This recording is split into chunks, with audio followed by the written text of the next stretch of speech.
Happy Thursday, everybody. It's Maury Curtis Dunbar here with Painted.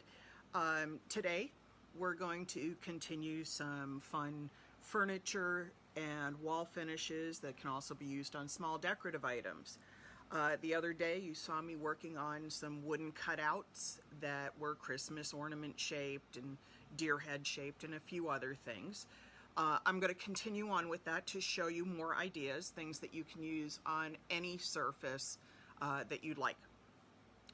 We're going to start with foils, and I will start with an explanation of foils and what they are originally used for and how to apply them decoratively and how to work with them as an overall idea for a decorative finishing project or piece of furniture. Sorry, little slow today. I'm still seeing my new short hair in the video screen, and it's kind of distracting me. Oh. And I even put on makeup for you, so I want you to be all excited with me about that. Yeah, because my vanity got in the way and I didn't want to look really awful on the screens anymore. So let's get back to real work. In the background you can see my pink cabinet here that I'm doing for my client. That's going to be another video. I'm not going to continue on with that in this particular one today. We're going to work with foils and foil size and some decorative embellishing on top of it, and maybe even a little conversation about top coating. It's a lot of fun. It looks intimidating, but it's actually very simple. Foils like this were originally designed for hot stamping specifically on paper.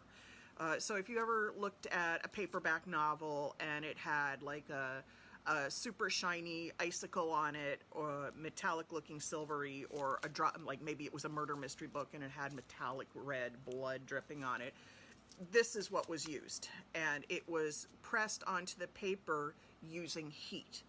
Now, obviously, heat's not the best option when you're working on water-based decorative finishing products. I mean, you could try taking an iron and doing it, but more likely than not, you'd ruin the furniture, you'd ruin the iron, and you'd ruin the foil, and probably hurt yourself in the mix.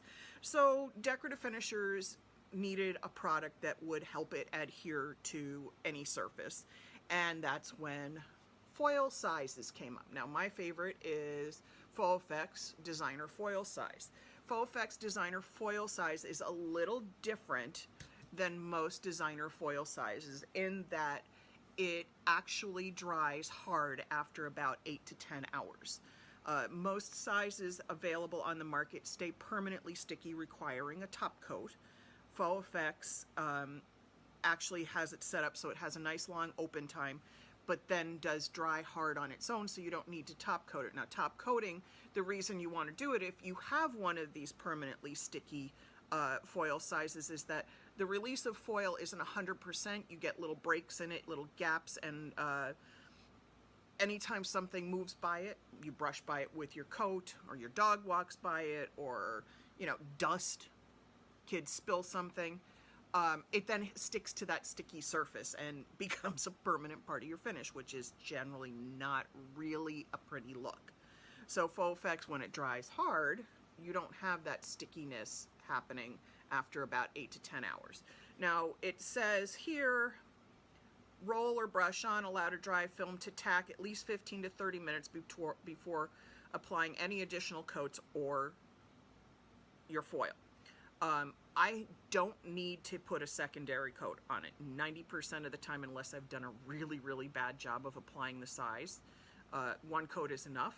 I let it dry for about 45 minutes to an hour, and I have 4 to 6 hours of work time, which means it stays sticky 4 to 6 hours. And then I apply foil. I'm trying to think of which way to best approach this conversation, and I think maybe it's to take you down to the work surface so you can see what I'm doing. Forgive the less than graceful transition. It's just me and my selfie stick here, working on my table. Now you can see I've started something here. Actually, let me get the selfie stick stuck in my bucket of things so it doesn't slide around. I've already done this once today and had everything fall apart. Forgive me. Oh, it takes a moment. Yes, I'm such a professional videographer. All right, so you can see, I think that's stable for the moment. You can see I have something under here. You can see it's a skull shape. I painted it black. I rolled on designer foil size and let it set up to tack. And by tack, I will demonstrate on a different piece that I happen to have also sitting here. I have another Christmas shaped piece. This has the size on it. By setting up to tack, it means the stickiness. You can hear my knuckles sticking. Don't do it with your finger because you push too hard and you end up leaving funky fingerprints and things. Take the back of your knuckle, and if it feels like Scotch tape when you pull away, then you've got it just right. If it's gummier than that, it's too sticky and it will kind of goo up with your foil. It might pull the paint off, it might not release the foil well, whatever the case may be. Then, in my case, I've applied a stencil, and I wanted a silver pattern released. And you can see here I've released pattern. I use foil. This is silver foil, bright silver foil from Artistic Painting Studio. And foil has a pretty side, meaning the side the color you want to see, and an ugly side, meaning what you don't want it to look like. And it always goes ugly side down to the surface.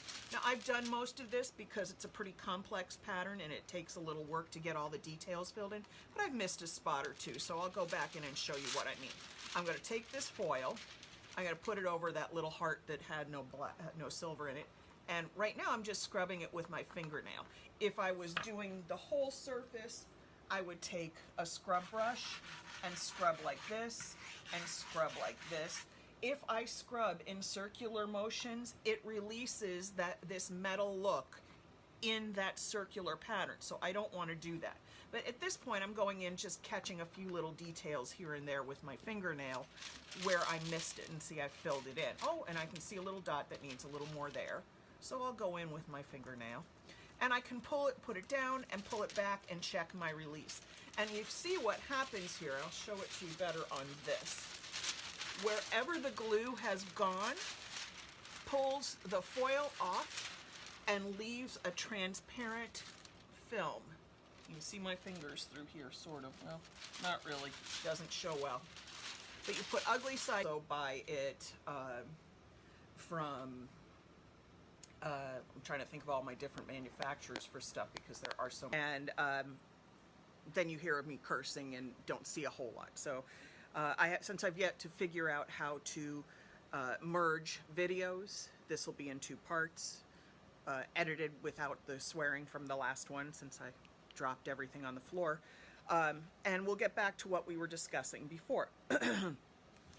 We are mixing Palette Deco Clear with silver glass beads, pearl glass beads, and